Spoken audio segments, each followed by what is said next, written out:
사랑하고 존경하는 부천 시민 여러분, 안녕하십니까? 약대동, 충일동, 중이동, 중사동, 중삼동, 중사동을 지역구로 하는 진부당 시의원 이종문입니다.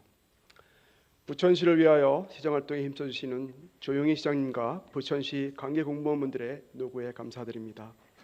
존경하는 김병준 의장님과 선배 동료 여러분, 올 한 해 의정활동 하시느라 정말 고생 많으셨습니다. 저는 오늘 부천시 생활쓰레기 수집 운반 업체의 독점 카르텔 형성에 따른 우리 부천시의 업체 선정 개선에 대한 문제를 시장께 질의하고자 합니다. 부천시 생활쓰레기 수집 운반 업체의 대행 사업에 대해서 시장님께서는 누구보다도 잘 알고 계시리라 믿습니다. 2019년 8대 의회에서도 사업의 문제점과 예산 투명성 등을 이유로 감사 청구한 사실도 있었습니다. 우리 부천시는 현재 9구역을 9개 업체가 위탁되어 담당하고 있습니다. 이러한 업체들이 어떠한 형태로 위탁 운영되는지를 살펴보면 부천시로부터 위탁받아 운영하는 회사에는 9개 회사가 있는데 신성그린, 경남기업, 도시환경, 성강용역, 강서실업, 동원환경, 우승환경, 녹색미래, 부천세결협동조합이 위탁받아 9개 구역을 관리를 하고 있습니다. 이 중 녹색미래 부천세결협동조합은 10년 전에 진입한 기업입니다.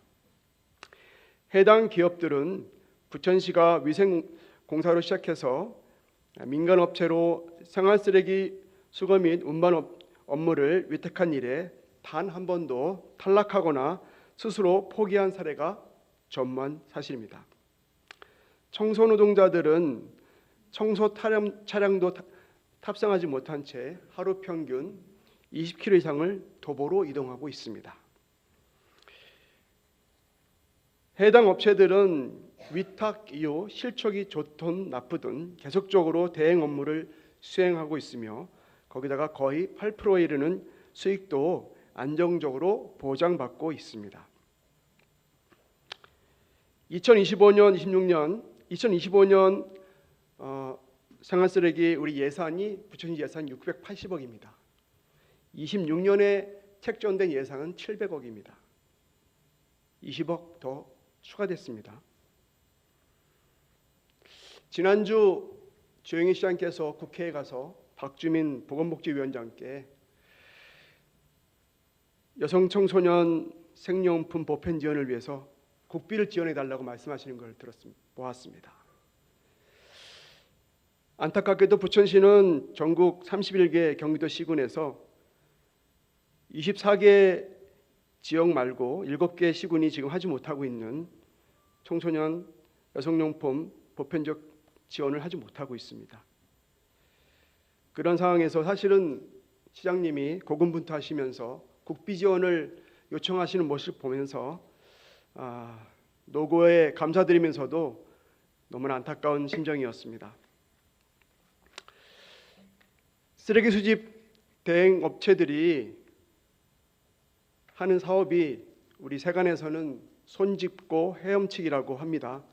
또 황금알을 낳는 거의 사업이라고 평가들 하고 있습니다.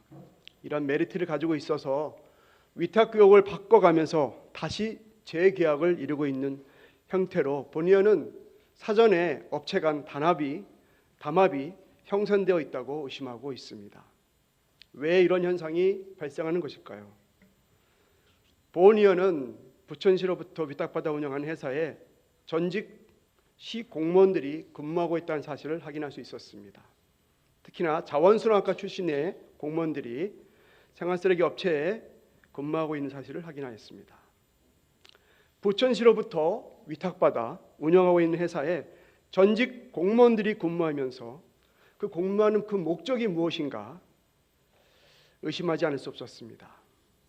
적정한 위탁비를 확보하고 청소업체로서 위탁 업무를 지속적으로 보장받기 위한 작업의 일환으로 보이고 현실적으로 그렇게 보이는 결과가 나타나고 있다고 생각합니다.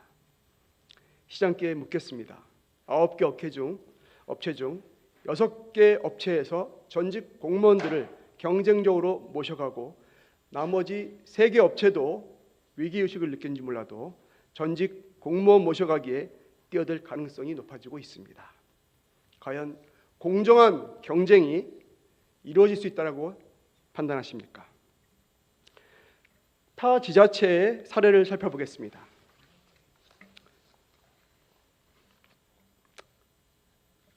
경기도 파주시는 2024년 생활쓰레기 수집 운반 대행 계획을 전국 최초로 신규 업체 진입 장벽을 대폭 낮추고 공개 경쟁 입찰로 전환하였습니다.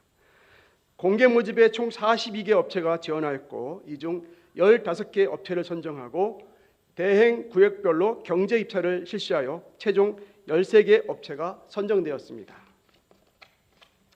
선정된 13개 업체 중 절반에 가까운 6개 업체가 신규 업체입니다. 공개 경쟁 입찰로 전환하고 2년간 70여억 원의 예산 절감이라는 성과를 달성하였습니다. 다음은 성남시를 보겠습니다.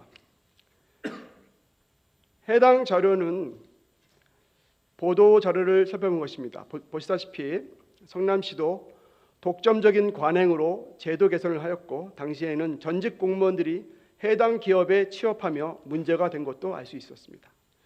성남시는 30년간 수의계약으로 진행하다가 파주시와 마찬가지로 공개 입찰 방식으로 전환하여 문제를 개선하였고 25년 한 해만도 83억 5천만 원을 절감한 것이 기대되고 있는 정도입니다.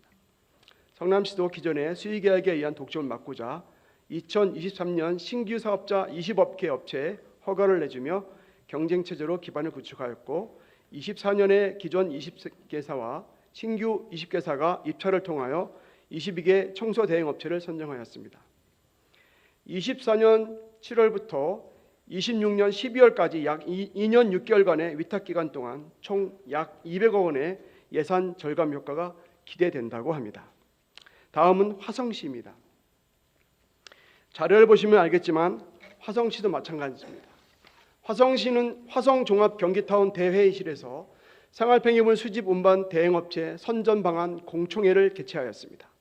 이 자리에서 용역 자료를 근거로 화성시의 적정 청소용역 대행구역 규모를 인구 7만 5천 명 선으로 규정하고 이를 토대로 현행 12곳에서 15곳으로 확대를 권고하였습니다. 화성시는 신규 대행업체 18곳을 추가 선정하고 13곳을 포함 31개 대행업체들이 15곳의 대행구역에 대한 경제 입찰을 실시하고 가격 경쟁이 아닌 협상에 의한 계약으로 진행하는 것으로 알려졌습니다. 생활쓰레기 수집 운반 청소업체 선정 방식의 개선이 필요합니다. 타 지자체는 지금 업체들의 담합에 대해 의한 폐해를 방지하고자 수의계약에서 공개입찰 계약으로 전환하고 신규 업체의 시장 진입 장벽을 낮추어 공정한 경쟁이 이루어질 수 있도록 노력하고 있습니다. 시장은 업체에 전직 공무원이 채용되고 있으면서 과연 시에는 이러한 업체의 공정한 관리 감독이 가능한지 생각하셔야 될 것 같습니다. 업체들도 그런 부분을 고려하여 채용하는 것이라는 것은 일반적인 시민들도 쉽게 생각할 수 있습니다. 이러한 행태를 과연 부천 시민들께서 납득할 수 있는 부분일까요? 따라서 시장님은 이러한 업체 선정 방식 등을 개선해야 할 것입니다. 각 구역을 현실에 맞게 인구별로 구역을 재정비하고 각 구역을 세밀하게 구분하여 9개 업체 위에 신규 업체의 참가가 쉽도록 시장을 개방하고 문턱을 낮춰야 할 것입니다. 따라서 관리 대행 업체 수를 현행 9개에서 15개 정도의 업체를 늘리고 기존의 9개 업체를 포함한 업체들이 포함하여 공정한 공개 입찰 경쟁을 해야 할 것입니다.